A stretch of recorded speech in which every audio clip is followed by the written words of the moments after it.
This is the Holy Gospel according to St. Matthew, the 9th chapter.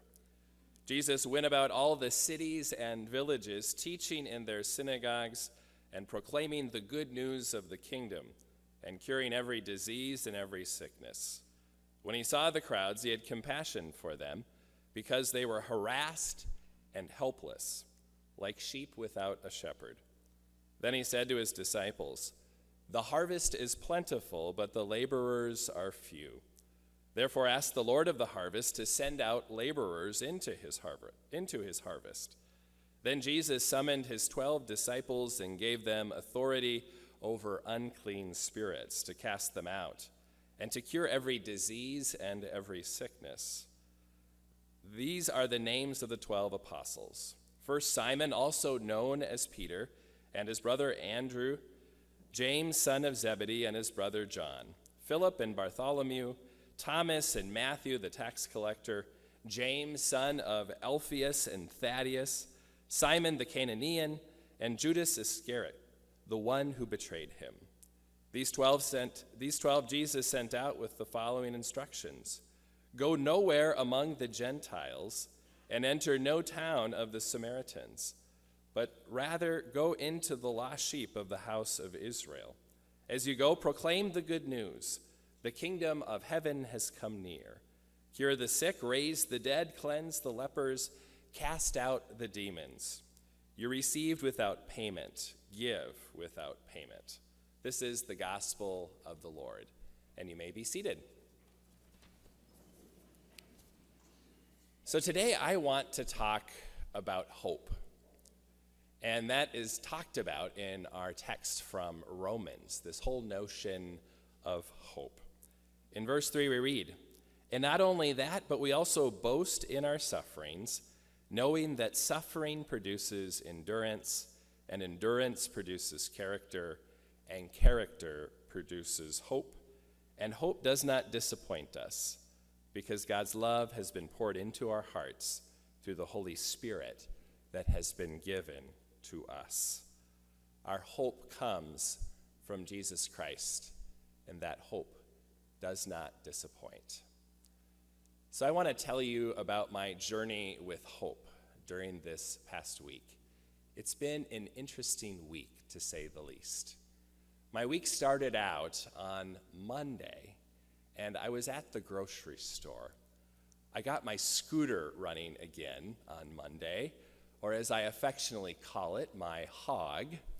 You've probably felt a rumble all throughout Moorhead over this last week. Maybe you thought there was an earthquake, but no, it's a 49.9 cc moped that has been going around the streets of Moorhead. Actually, it sounds more like a mosquito. And as I drive people's houses, they try to swat themselves, looking for the mosquito, but then they see me going by and they realize it's just someone on a scooter. I drove it this morning with my clergy collar on, which was rather fun. You should have seen all of the looks that I was getting. This pastor with the clergy collar on, helmet of course, driving down the road, so it was rather fun. But I digress. So I went to the grocery store. I had to pick up hamburgers and ice. We're going to have a barbecue that night on Monday. And so I'm in the line, and there's a little boy behind me along with his mother. It was not my son Paul or my wife Mary. It was another little boy and a mom.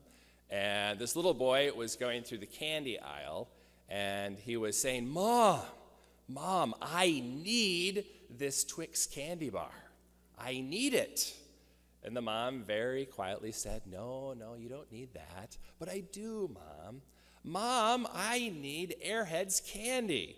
I need it." No, you don't need Airheads candy.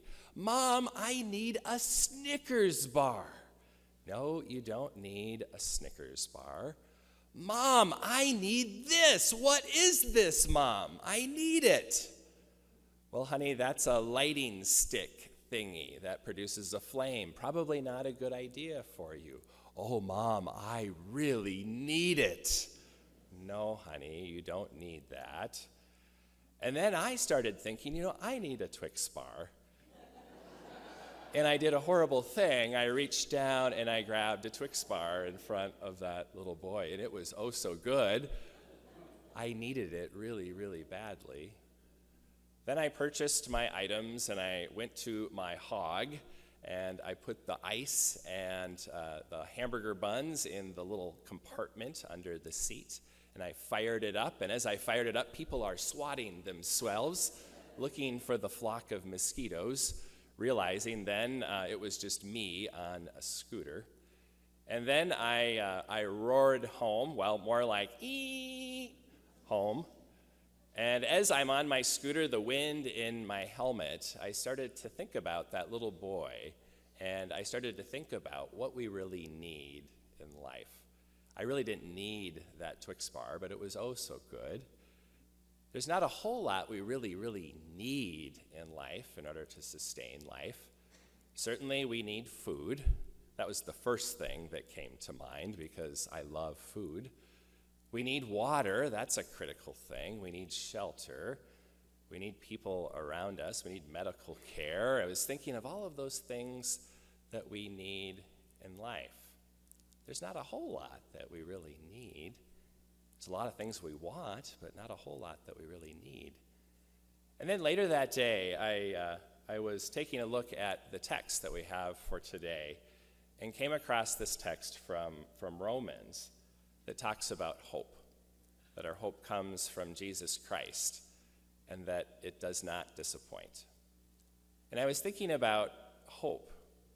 And I was thinking about how hope is one of those things that we need in this life. We need hope. And hope is the ability to see a better future, a clearer future. Hope is able to see a path forward.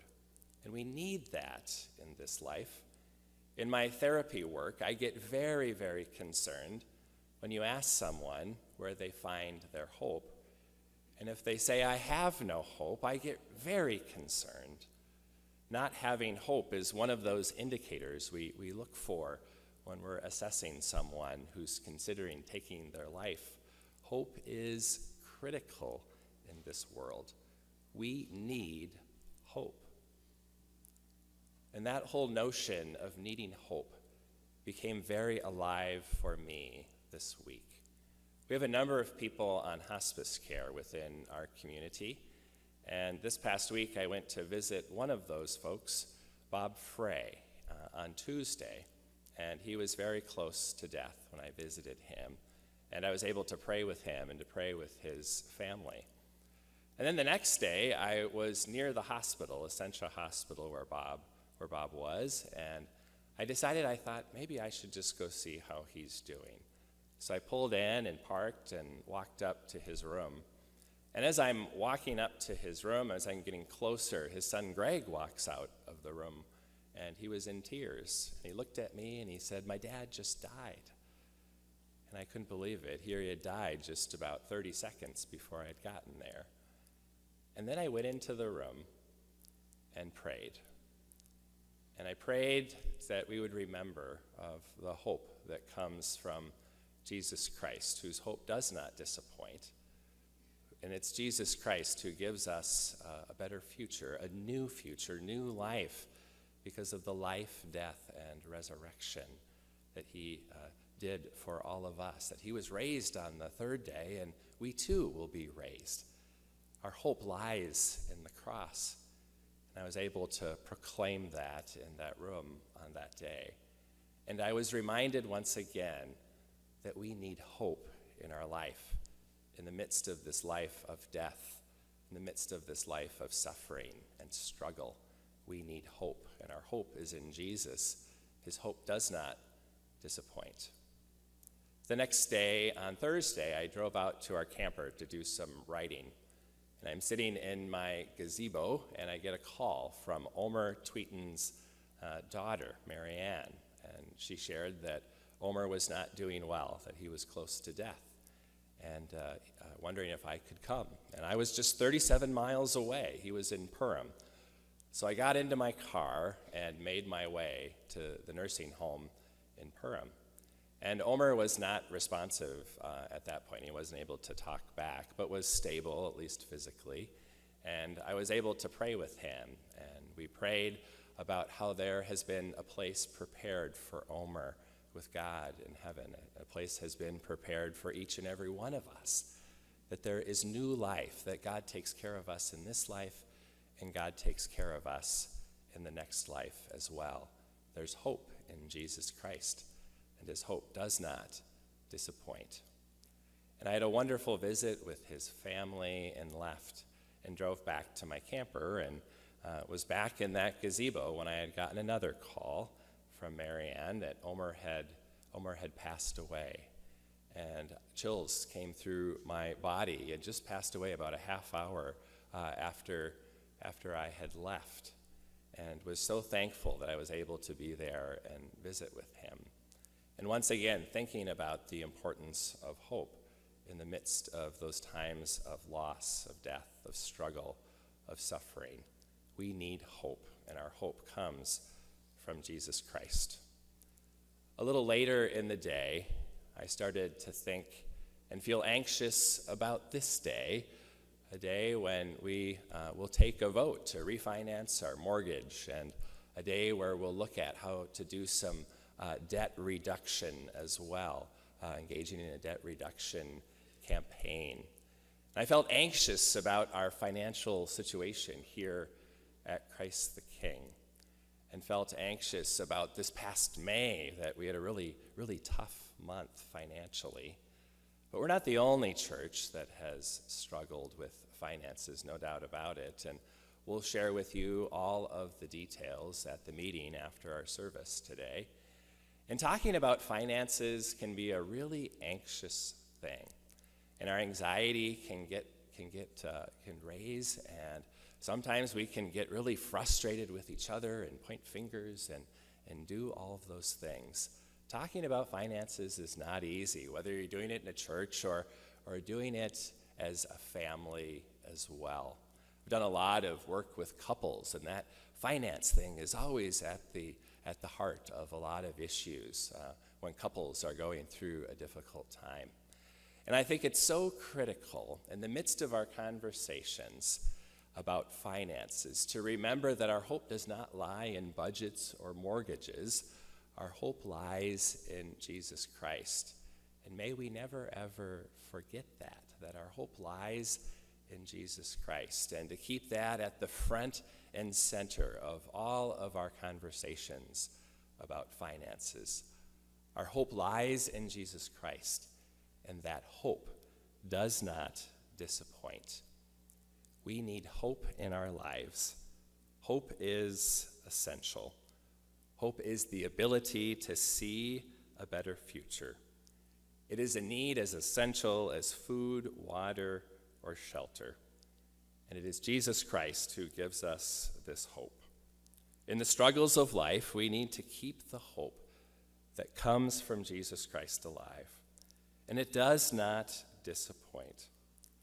It does not matter if you are on your deathbed, if you're facing a difficult financial situation, if you're facing a difficult diagnosis, if you're going through depression, if you're facing difficulties in your job, whatever struggles, whatever sufferings you are encountering, remember that our hope lies in Jesus Christ, and that hope does not disappoint.